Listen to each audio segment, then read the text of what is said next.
Okay guys, up next we have Stanford University. I kind of applied here on a whim. It's been my dream school for a long time, but the requirements are insanely high. So I wasn't really expecting to get in. The acceptance rate is really low and the grades and extracurriculars they need are crazy. I applied to the School of Engineering, which is even harder to get into because of the fewer spots. But yeah, let's just hope for the best. Let me come and open it up. Okay, it's loading up. Okay, here it is. Ho ho ho ho ho ho. Yo, you have to see this. You have to see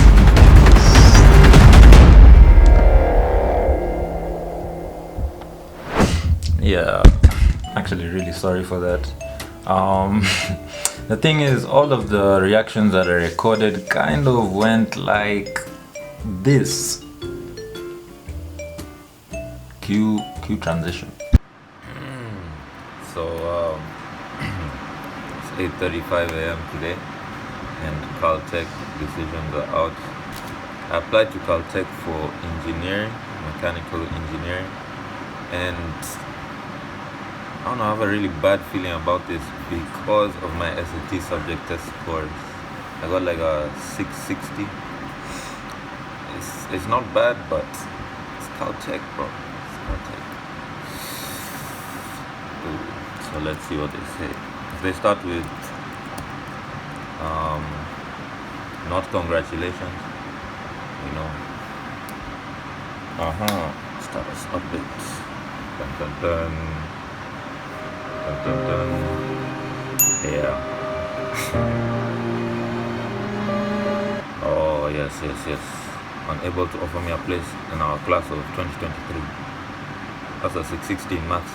Just talking. So that's a nice level. Okay, so they started with on behalf of the staff. You don't deserve you, bro. So we shall wait for the rest. In fact, every single one of the reactions I filmed was a rejection. Everyone. Yani, I even had to stop filming to stop this demonic trend from catching up to me. I think even I tried to film the USC one and it stopped filming and I got in. Something about sharing your success, at least for me. God was saying no. Nevertheless, most of my acceptances kind of looked like this.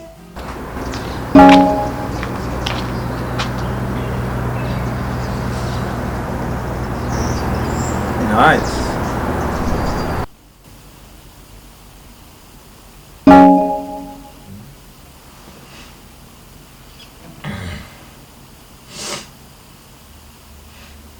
Nice. I made sacrifices.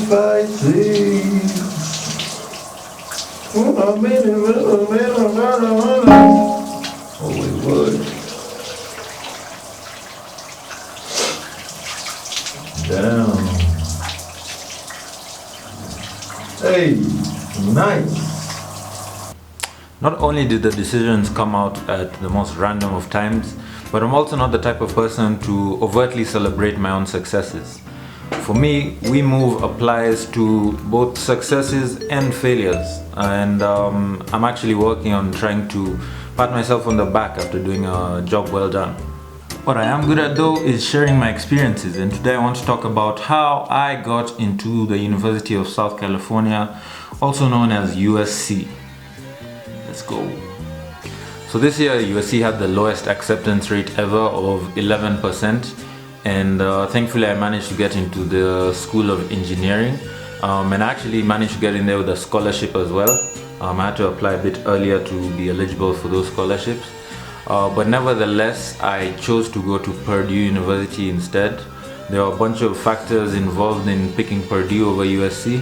And yeah, I won't dive into that in this video. But I will say that what I talk about here about how I got into USC also applied to how I got into Purdue. Yeah. Okay, let's go. So obviously I'm not so sure what exactly got me into the school, but I will start by talking about the hardware and then the software aspects that I think contributed most to me getting into the school. If you're not sure what hardware and software are, click this link above or maybe here and just watch from the 1 minute mark to the 4 minute 50-second mark. It'll literally take you just about 4 minutes. Don't worry, I'll wait.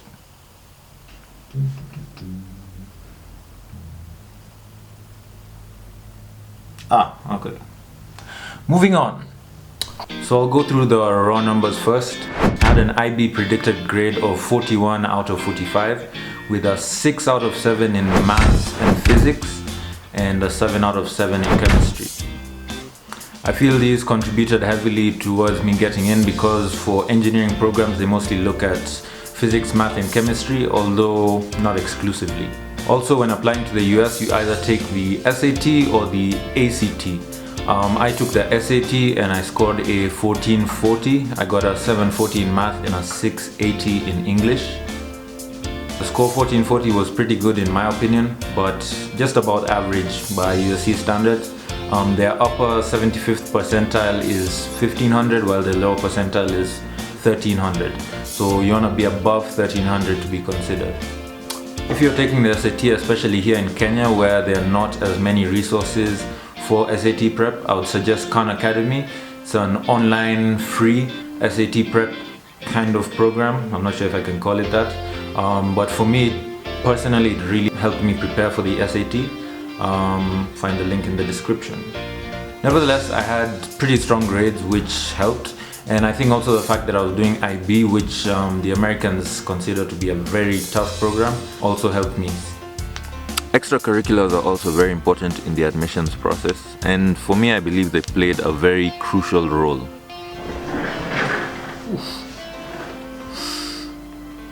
In my last few years I mostly did swimming and photography / videography, but I also mentioned my event organizing. I was part of a TEDx team. I taught photography for a little while, and I also talked about my passion for music. I was able to mention these in my essays and show them in my resume. By the way, these essays are quite something, so please start early. Please. In general, extracurriculars give an insight to who you are outside of the classroom and outside of being a student. Now let's look at the software. Now, software is very crucial in the US university admissions process. As much as what you are is important, most schools want to see if who you are is worth recruiting you. To do this, you really need to utilize the essays. The personal statement is a general essay that is sent out to every American university that you apply to, and is usually the first essay that they read. If I were you, I'd use this essay to help the admissions officers get to know who you really are.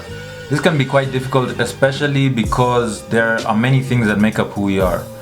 But take time to pinpoint that one thing that you think brings out the best in you and the thing that you'd like to show the admissions officers.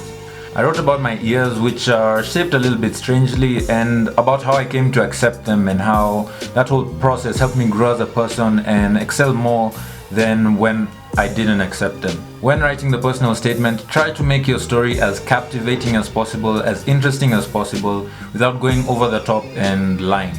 The admissions officers want authentic stuff that is not cliche, so in the end, just give them you, because no one is as interesting as you.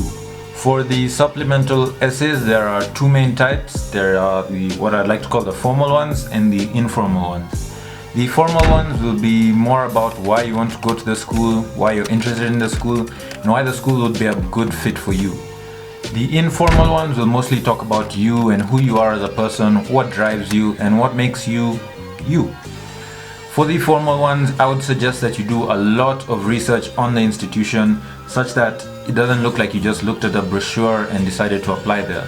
Go in depth into the classes and see what they have to offer, see what the different professors have to offer and how that can help you, and make it look like you've done a lot of research. That shows that you've taken initiative to do it, which is always a good sign, and it gives you actually more knowledge about the university yourself so that you can figure out if you really want to apply there.